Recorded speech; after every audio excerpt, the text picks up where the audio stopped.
Hello, my name is Graham Martin, 33 years old, currently living in Austin, Texas. I am the founder of a technology startup. My company specializes in developing software to optimize energy for smart buildings. This is a venture I've poured my sweat, tears, and heart into building. If you met me today, you'd likely see a confident man leading a thriving company, living a life many dream of. But if you asked about my past, I'd tell you a story that's far from easy. A story that begins in the warm days of childhood, then suddenly plunges into darkness, where I learned that family isn't always the safest place. I was born an orphan. I have no memories of my biological parents, only that they abandoned me at an orphanage on the outskirts of Dallas. When I was 3, a middle-class couple, Robert and Ellen Harper, adopted me. They lived in a charming little house in Fort Worth with a white picket fence and a garden full of daisies. The first time I stepped into that house, I was too young to understand the meaning of family, but I felt warmth. Ellen, my adoptive mother, had a gentle smile like spring sunlight. She'd hold me, sing lullabies, and tell stories about rabbits in the forest. Robert, my adoptive father, was a tall, stern man, but always made time to play basketball with me after work at the bank. I called them Dad and Mom, and in the tender heart of a child, I believed they loved me like their own. My early years were like a pastel painting. I remember Sunday mornings when Mom sat at the kitchen table baking buttery cookies that filled the air with their aroma, while Dad taught me how to tie my shoes. I loved running around the backyard where Dad had built a wooden swing with his own hands. "Graham, you'll soar like an eagle," he'd laugh, pushing me on the swing while Mom waved from the porch. In those moments, I felt like I had everything a child could need: love, care, and a sense of belonging. I thought I was the happiest kid in the world. But then, everything changed. When I was 6, my mother gave birth to twins, a boy and a girl, James and Lily. The day they were born, I stood outside the hospital room clutching a yellow balloon Dad had bought me. I was excited to be a big brother, eager to play with them, teach them how to kick a soccer ball or draw sloppy cats. But when Mom brought James and Lily home, her eyes no longer looked at me the same way. The warm smile once reserved for me was now directed only at the 2 babies in their cribs. Dad was the same. He was busy caring for the twins, and our basketball games faded away. I began to feel like a shadow in the home I once called my haven. At first, I thought it was just their busyness. They had 2 new children, so naturally they needed to spend more time with them. I tried to help, mopping the floor, folding clothes, or even singing lullabies to the twins when Mom was tired. But every time I tried to get close, I was met with cold looks or words sharp as knives. Once, when I tried to teach James how to hold a spoon, Mom snatched it from my hand. "Graham, leave your brother alone. You don't need to do these things." Her voice was icy, as if I were a stranger. I stood there, hands trembling, not understanding what I'd done wrong. In the years that followed, the unfairness became glaring. James and Lily got new clothes, new toys, while I wore hand-me-downs with frayed shoulders. When I asked Dad to take me to the movies with friends, he snapped, "You need to be sensible, Graham. We don't have money to waste on frivolous things." But the next week, I saw him take James and Lily to an amusement park, laughing as if I didn't exist. I began to wonder, was I truly part of this family? The breaking point came one evening when I was 9. James, then 3, mischievously broke Mom's favorite vase.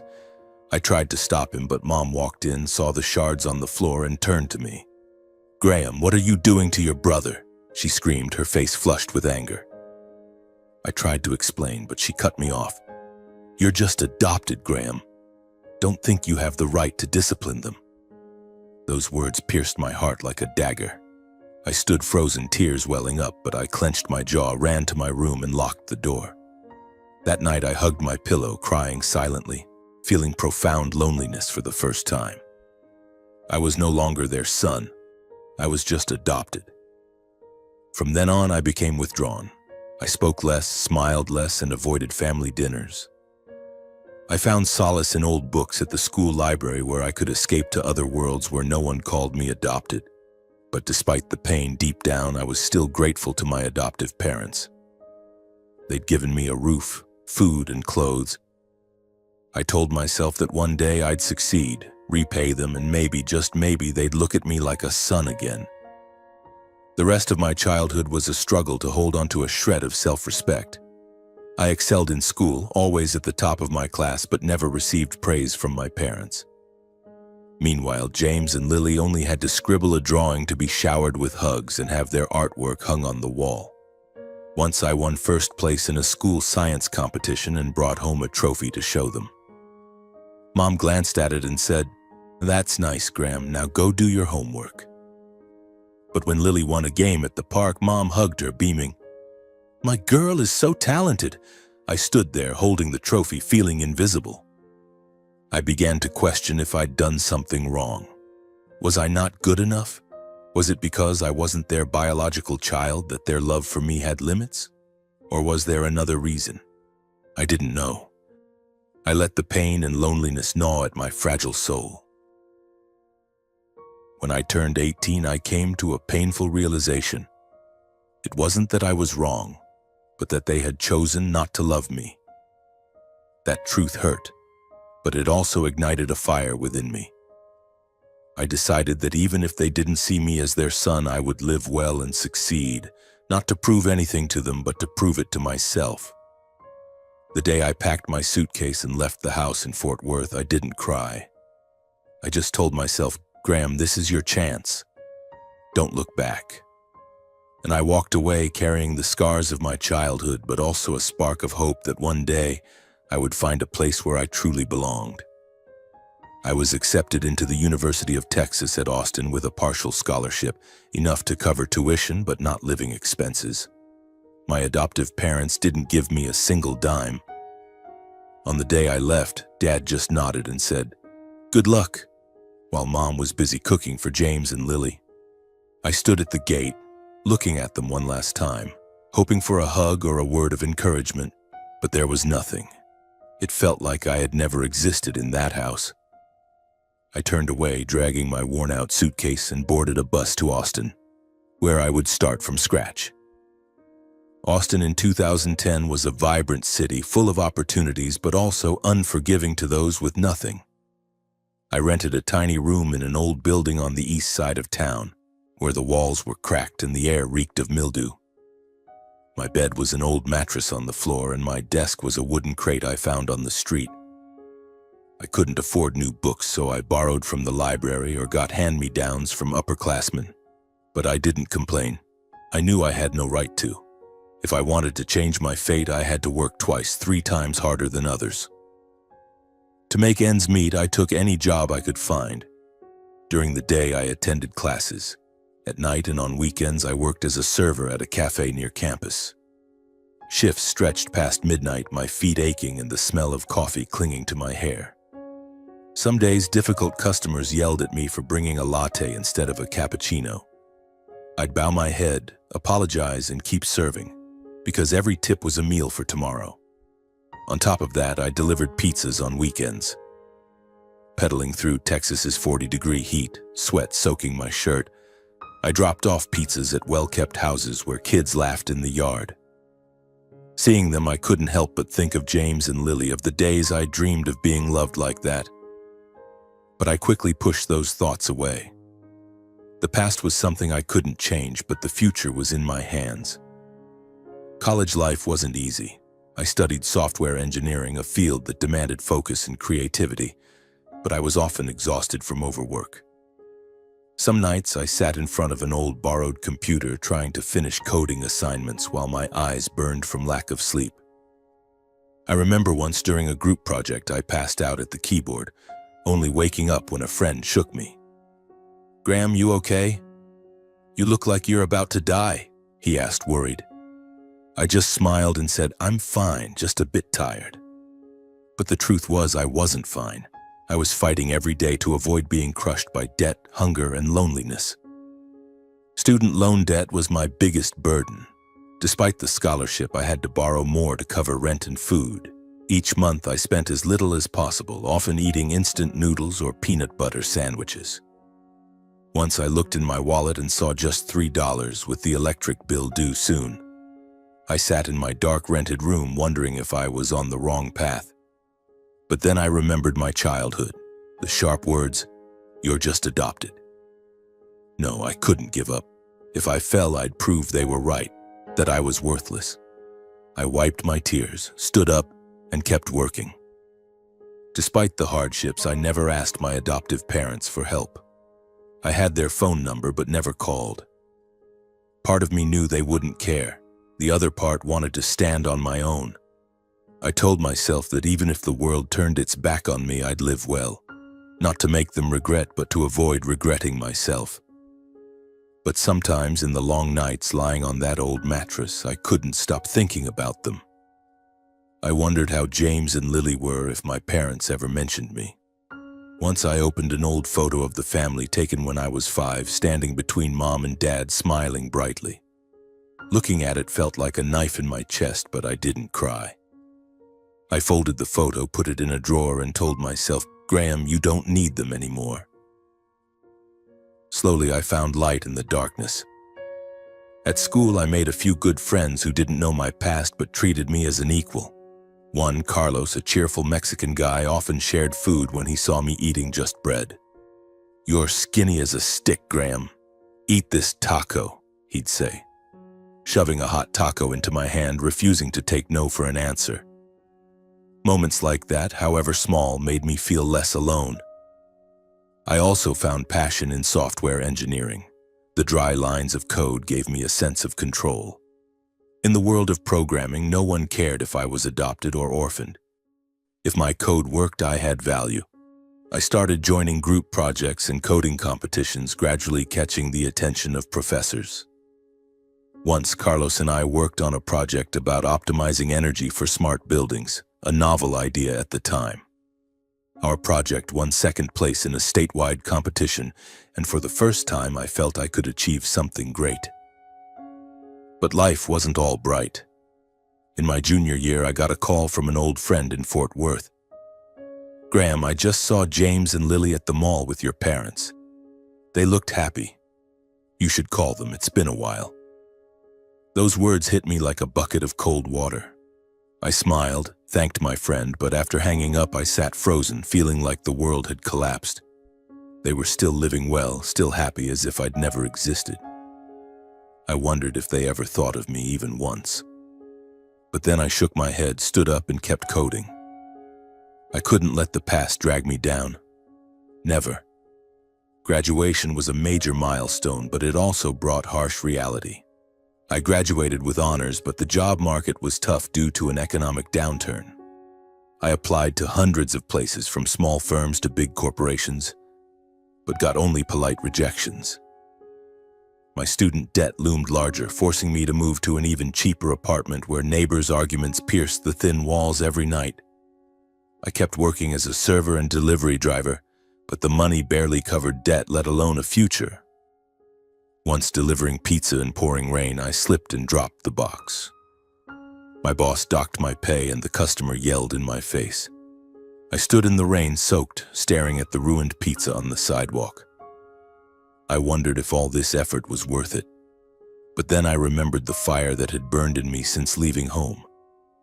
I picked myself up, returned to my rented room, and kept trying. Opportunity came one fateful afternoon when I read an article about the booming green tech industry in Austin. Startups in renewable energy and AI for environmental applications were attracting heavy investment. I recalled the energy optimization project Carlos and I had done in school, and an idea sparked. I decided to take the plunge, knowing the path was full of risks. With the little savings I had and Carlos's support, I began building a small startup, working day and night to develop software that helps smart buildings save energy. Carlos and I worked in my cramped rented room, where our desk was a wooden plank propped up on an old beer crate. My college-era laptop, barely functional, often froze while running complex algorithms.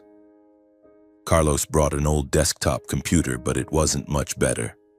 We shared instant noodle packets and cheap coffee, working ourselves to exhaustion. Some nights I fell asleep at the keyboard, only waking when morning light streamed through the cracked window. Our idea was to develop software using artificial intelligence to optimize energy for smart buildings. But turning that idea into reality required money. Carlos and I decided to enter a startup competition in Austin where founders pitched to investors. The first prize was $50,000, enough to buy better equipment and rent a small office. We spent 2 months preparing, working 18-hour days to perfect our prototype and pitch. I coded until my fingers went numb, while Carlos handled the interface design and market research.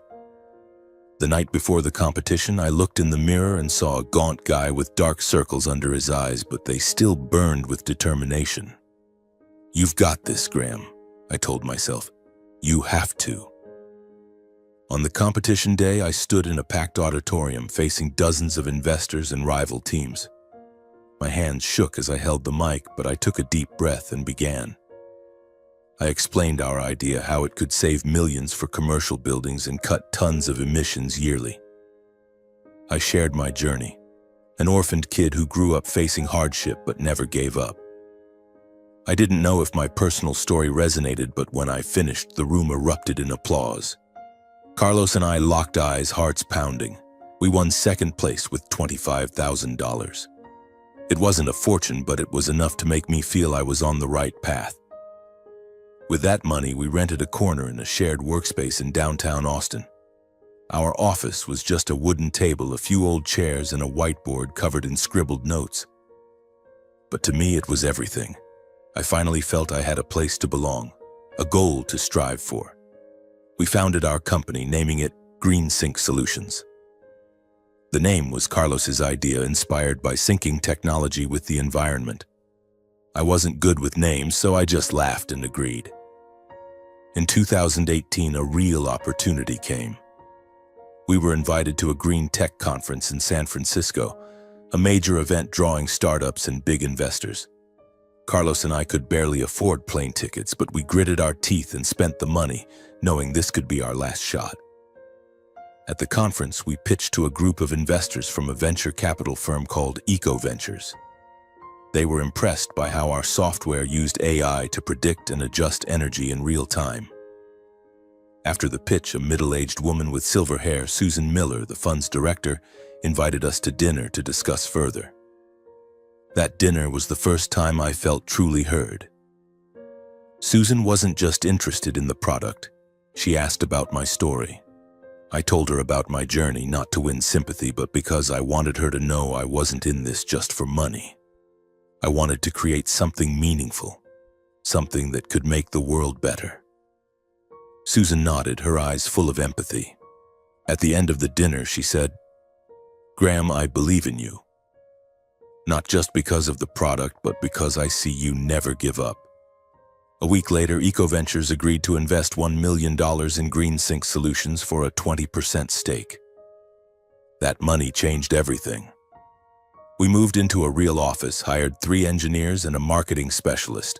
I began learning how to run a company, from managing finances to building a team. In 2020, GreenSync Solutions launched its first product. We signed a contract with a hotel chain in Austin, cutting their energy costs by 30% in just 3 months. Word spread and more contracts followed. Office buildings, shopping centers, even a university in California wanted our software. Revenue soared, and 2 years after the investment, the company was valued at $10 million. I, a guy who once delivered pizza in the rain, was now the CEO of a respected green tech startup. Forbes even mentioned me in an article about notable entrepreneurs under 30. Reading it, I gave a wry smile. They had no idea what I'd been through to get here. Success brought a life I never dared dream of. I moved out of the moldy rented room into a small but bright apartment in downtown Austin. I bought a reliable used car, no longer biking in the Texas heat. I sent money to Carlos so he could buy a house for his mom in Mexico. A thank you for standing by me in the tough days. But even with money, I never forgot where I came from. I still ate instant noodles when busy, wore old t-shirts to work, and kept that adoptive family photo in my drawer. Not because I missed them, but to remind myself how far I'd come. Though my life has transformed, I still carry an emptiness inside. I haven't contacted my adoptive parents, Robert and Ellen Harper, since leaving Fort Worth 11 years ago. In quiet moments, I sometimes wonder how they're doing. Despite the heartbreak their treatment caused, I remain grateful to them. They may not have loved me as their own, but I can't deny they took me in, giving me a home when I was an orphan child. I told myself that one day I would repay them, not to beg for affection, but to prove I've lived well, that I haven't let the past define me. The idea of a gesture of gratitude began to take shape. I wanted to do something grand, something that would make them see me differently. Then I thought of a beachfront villa, a perfect gift for Dad's 65th birthday, a milestone worth celebrating. In 2023, I sold a portion of my company shares during a second funding round, securing a substantial sum. With that money, I quietly began searching for the right villa. I finally found it, a stunning villa in Galveston, a few hours' drive from Austin. It sat right by the ocean with large glass windows overlooking the sea, a lush green garden and a spacious porch where the sound of waves could be heard. The villa cost $4 million, a significant amount, but I knew it was worth it. I pictured Dad sitting on the porch, sipping coffee, gazing at the ocean. I imagined Mom planting flowers in the garden as she used to in Fort Worth. And maybe, just maybe, they'd invite me to stay for dinner, looking at me as a true son. This gift, I hoped, would bridge the years of distance. I worked with a lawyer to prepare the paperwork. The gift deed officially transferring the property to Robert Harper was signed and notarized. I kept it a secret, not telling anyone, not even Carlos. I wanted it to be a surprise, a moment that could change everything. I counted down the days to Dad's birthday, January 4th. I knew I wouldn't be invited to the party, but I decided to show up, bringing the deed and a heartfelt wish. I didn't expect hugs or apologies. I only hoped they'd see I'd become someone they could be proud of. In the days leading up to it, I couldn't stop thinking about the past. Some nights I pulled the old family photo from the drawer, staring at the 5-year-old boy beaming between his parents. I wondered if they remembered those days when they held me, when they sang me to sleep. I didn't know the answer, but I chose to believe that deep down, they still held some affection for me. This gift, I thought, would awaken that. Dad's 65th birthday arrived. I drove from Austin, my heart pounding like a kid awaiting Christmas presents. The gift deed rested in a white envelope, carefully placed on the passenger seat. I wore a simple suit, feeling the need to look polished for the first time in years. On the drive, I rehearsed my greeting in my head. "Happy birthday, Dad. I have a special gift." I imagined Dad's surprise, Mom's smile, and maybe, just maybe, they'd see me as a true son, no longer the adopted kid forgotten. The 3-hour drive from Austin to Fort Worth gave me too much time to think. I recalled my childhood in that house. Sunday mornings with the scent of Mom's butter cookies, Dad pushing me on the swing, laughing, "Graham, you'll soar like an eagle." But when James and Lily were born, everything crumbled. I became a shadow, sidelined in my own family. Mom's words when I was 8, "You're just adopted," still echoed in my head, sharp as a knife. Yet I remained grateful. They had taken in an orphan child, and I wanted to repay them with this gift, hoping it would erase the years of distance. I arrived at the old house in Fort Worth in the late afternoon. The white picket fence still stood. Mom's daisy garden was meticulously tended. Music and laughter spilled from the backyard, where the party was in full swing. I took a deep breath, clutching the envelope, and walked through the gate. My heart raced, tinged with fear. I wasn't invited. No one knew I was coming. But I told myself, "You've come this far, Graham. Don't stop now." The backyard was packed. Over 50 guests, from friends and relatives to my parents' colleagues, gathered around white-clothed tables. A small band played cheerful tunes, and the aroma of grilled meat filled the air.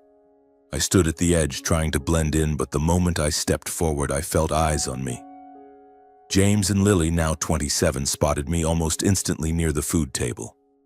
James, tall with blonde hair, wearing an expensive shirt, smirked when he saw me. Lily, her long hair tied high in a bright red dress, giggled behind her hand, her eyes glinting with mischief. "Well, look who's here," James called loudly, his voice dripping with sarcasm, drawing attention from those nearby. "Graham, long time no see." "Still remember the way home?" Lily chimed in, her voice shrill. "He's wearing a suit. Don't tell me you're here to beg for a job at Dad's bank." They burst into laughter, as if I were a living joke. My face burned, but I forced myself to stand tall, gripping the envelope. "I'm here to wish Dad a happy birthday," I said, keeping my voice steady. "And I have a special gift for him." James raised an eyebrow, stepping closer, his wine glass sloshing. "A special gift, really? Let's see, a cheap tie or a self-drawn picture?" He sneered, eyeing me up and down. Lily, standing behind, added, "Hold on, Graham. Dad's got a special gift for you today, too. Bet you'll cry when you find out." They exchanged glances, giggling as if they held a secret I wasn't privy to. "What gift?" I asked, my voice laced with unease and a bad feeling. James shrugged, his smile smug. "Just wait. Dad'll announce it soon.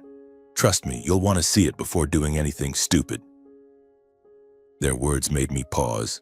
A gift from Dad? After 11 years of silence, could he be trying to make amends? I didn't dare hope, but a part of me, the boy who once craved their love, wanted to believe. "I'll wait," I said, my voice low but firm.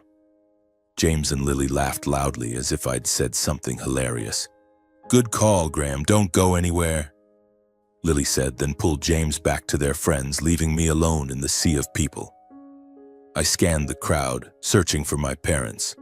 I spotted them near the main table, Dad in a gray suit, Mom in an elegant floral dress. As I approached, they looked up and I saw shock in their eyes. Dad froze, his wine glass halting midair. "Graham," he uttered, his voice stunned as if seeing a ghost from the past. Mom, Ellen, raised a hand to her mouth, her eyes wide with a flicker of panic. What are you doing here?" she asked, her voice trembling as if my presence was unwelcome. I smiled, though my heart tightened. "I'm here to wish Dad a happy birthday," I said, holding up the envelope. "And I have a special gift." Dad glanced at the envelope, then at me, his eyes a mix of surprise and discomfort. Mom turned away, avoiding my gaze, her hands clasped tightly in front of her. "Thank you, Graham. Later, okay?" Dad said, his voice flat. Then he resumed chatting with the man beside him. I stood there, feeling like an outsider, but I didn't leave. I wanted to give the gift, to show them who I'd become. And I wanted to know what special gift James and Lily had mentioned. The party went on, but I was sidelined. No one offered me a seat or asked how I was. I stood near the fence, watching people eat and laugh as if I were an invisible ghost. James and Lily occasionally glanced at me, whispering and giggling. I tried to ignore them, but each smirk felt like a small stab. I told myself to be patient, that the moment I gave the gift would change everything. I imagined Dad opening the envelope, reading the gift deed, and realizing how hard I'd worked to honor them. But deep down, a voice warned, "Graham, you're hoping for too much." Then the pivotal moment came. Dad stepped onto a small platform in the yard, tapping his glass to draw attention. The crowd fell silent, all eyes on him. "Thank you all for being here today," he began, his warm voice carrying through the air. "Today isn't just my 65th birthday, it's also a chance to share an important decision." He pulled a document from his pocket, holding it up. "This is my will. I want everyone to know that my assets, this house, my bank accounts, everything will be divided equally between James and Lily, my beloved children." But he didn't stop there. His words turned sharp, aimed at me. "By the way, Graham, my adopted son is here today after over a decade of absence. He says he has a birthday gift for me. But I think he's here to curry favor. Too bad he's too late. My will is already set." Then looking at me, he added, "Sorry, Graham, since you're adopted, I forgot to include your name in the will." The yard erupted in laughter and applause. James and Lily hugged, beaming with triumph. I stood frozen, the ground seeming to collapse beneath me. Was this the special gift they meant? A will that erased me from the family, announced publicly before dozens? I looked at James, who turned to me with a malicious grin. "Told you, Graham, Dad had a gift for you," Lily piped up, her voice shrill. "I said he'd cry. Look at his face." They laughed loudly, as if my pain were a hilarious joke. Some guests glanced at me, their eyes a mix of curiosity and pity, but no one spoke up. I looked at Dad, hoping he'd say it was a prank to liven the mood. But no. He stepped off the platform and resumed the party as if I didn't exist. Mom stood there, silent, hands clasped, her face expressionless. My heart shattered. All the years of hard work, sleepless nights, and hopes for a family, gone in this moment. I was that 8-year-old boy again, standing in the kitchen, hearing Mom snap, "You're just adopted." Those words, after 25 years, were echoed by my adoptive father once more. Tears welled up, but I refused to cry. I couldn't let James and Lily see me break. I couldn't let my parents think they'd won. Clutching the envelope, my fingers trembling, I stepped forward, standing in the middle of the yard, facing Dad. The crowd fell silent, all eyes on me. "I came here to repay you, not to beg," I said, my voice shaking but clear, ringing through the stillness. I held up the gift deed for all to see. "This is the deed to a beachfront villa in Galveston worth $4 million. I bought it intending to gift it to you both to thank you for raising me." A murmur rippled through the crowd. Dad froze, his eyes widening, his hand trembling slightly. Mom covered her mouth, her face paling as if realizing something terrible. James and Lily stood stunned, their smiles vanishing. I continued, my voice now steadier. "I've worked my whole life not to prove anything to anyone but to prove to myself. I thought this gift would bridge the gap, make you see me as a son, but now I see it's not necessary." I locked eyes with Dad, then slowly tore the gift deed into pieces. The scraps fell to the ground like fragments of my broken heart. The crowd held its breath. James and Lily gaped, speechless. Dad took a step forward, his mouth moving, but no words came out. I turned and walked out of the yard, not looking back. The music resumed, but the party's atmosphere had shifted. I heard whispers behind me. "That's Graham, the adopted son. How could they treat him like that?" But I didn't care. I walked through the gate, got in my car, and drove back to Austin, leaving that house and my last hopes for a family behind. On the drive, I didn't cry. I felt a strange relief, as if I'd shed a burden that had weighed on my shoulders for decades. In the days following the party, I tried to return to my routine. GreenSync Solutions, my green tech company, was thriving. We just signed a major contract with a chain of shopping centers in California, and my team, now over 60 strong, worked tirelessly to improve our energy optimization software. I attended meetings, joked with employees, and gave media interviews with the poise of a successful CEO. But every night back in my apartment, I faced the quiet. The family photo was gone. I'd thrown it out after the party, but memories of them still haunted me. I questioned if I'd done the right thing by tearing up the gift deed and walking away. Was there another way to end this story without a fresh scar? I realized I needed to heal. Not to forgive my adoptive parents, Robert and Ellen, or James and Lily, but to forgive myself, the young Graham who believed he had to try harder to be loved. I sought out a therapist, a middle-aged woman named Clara. At our first session, I sat in an armchair, hands clasped tightly, unsure where to begin. "Just say whatever comes to mind," Clara said, smiling. And so I did. I spoke of my abandoned childhood, my years of scraping by, and the birthday party that shattered my hopes. I let out emotions bottled up for years like a river bursting through a dam. Some sessions I cried, others I was angry, punching the pillow on the chair. But with each session I felt a little lighter. Clara helped me see that childhood wounds don't vanish just because I'd achieved success or wealth. "You've built a life to be proud of, Graham," she said during one session. "But you need to let yourself feel the pain instead of burying it." I started journaling. something I'd never done before. Each night I sat at my desk writing down thoughts, memories, and dreams of a life unburdened by the past. I wrote about Dad pushing me on the swing, Mom snapping that I was just adopted, and the moment I tore up the gift deed in front of everyone. Writing helped me see clearly, not to blame, but to understand I couldn't change them, only how I faced myself. A year passed since that birthday party. I didn't contact my adoptive parents or hear from James and Lily. They'd become part of my past, like a chapter I'd closed. But life has a way of surprising you. On a chilly March day, I was invited to speak at a sustainable energy conference in Houston as the keynote speaker. GreenSync Solutions was now a leader in green tech, and my speech was expected to inspire young startups.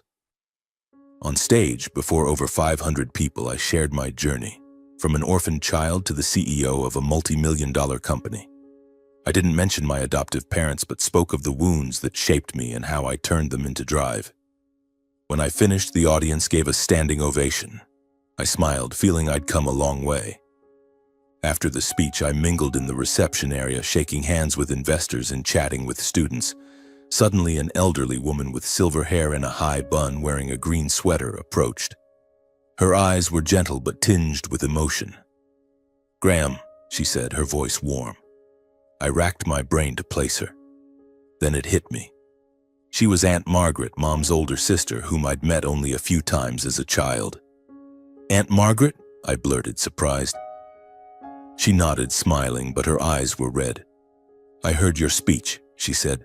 "I'm so proud of you, Graham, but I need to tell you something about Robert's birthday night after you left." We sat in a quiet corner of the venue. Margaret took my hand as if to lend me strength.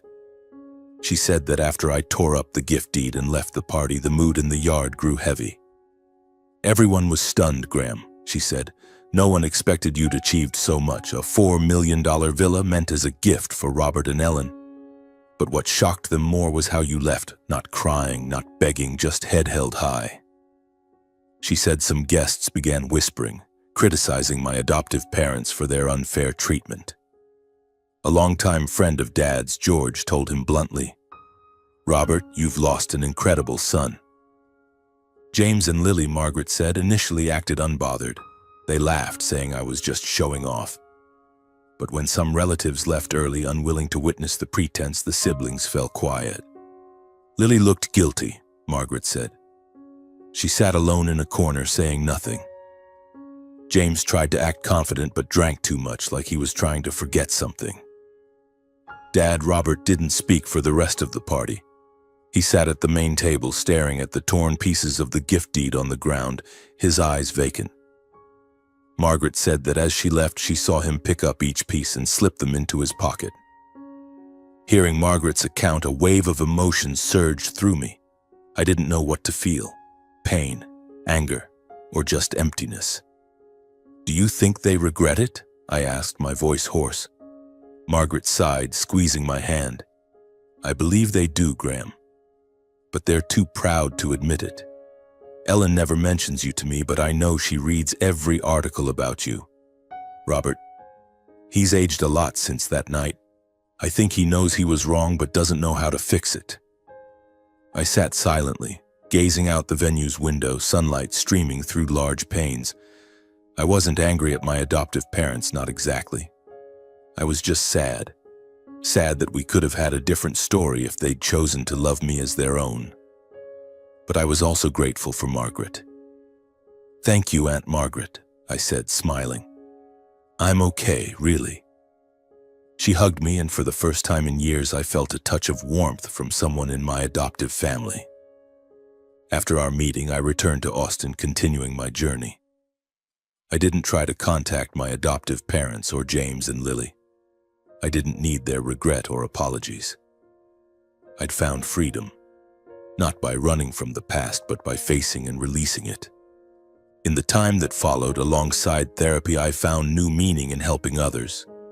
I began engaging in charity work, focusing on supporting orphans and struggling families. I founded a nonprofit called Bright Path, inspired by my own journey. A path to light despite starting in darkness. The foundation offers scholarships for orphans, funds skill-building classes, and builds community centers in underserved areas. On my first visit to a center in East Austin, I met a 12-year-old boy named Miguel, skinny with shy but bright eyes, who lit up talking about his dream of becoming an engineer. I sat with him listening as he shared about his mother, a single janitor, and how he learned coding on an old library computer. I saw myself in Miguel, a child yearning to rise above his circumstances. I awarded him a scholarship and promised to follow his journey. When Miguel hugged me, whispering, "Thank you, sir," I felt a joy no money could buy.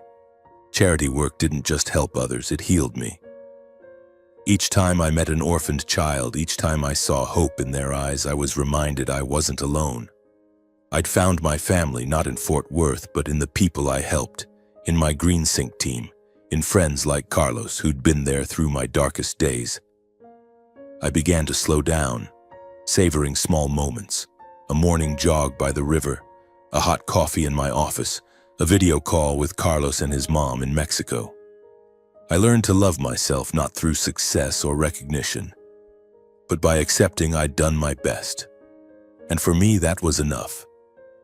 I no longer needed my adoptive parents' attention or validation. That's my life story, a journey from being abandoned in an orphanage through years of hurt in my adoptive home, to the struggle for survival, and finally to the freedom I found within myself. I hope my story leaves some resonance, perhaps a spark of motivation to help you rise confidently in your own life. And I wish you the courage to face your past, the strength to move through pain, and the faith to believe that light always waits at the end of the road, if only you keep moving forward.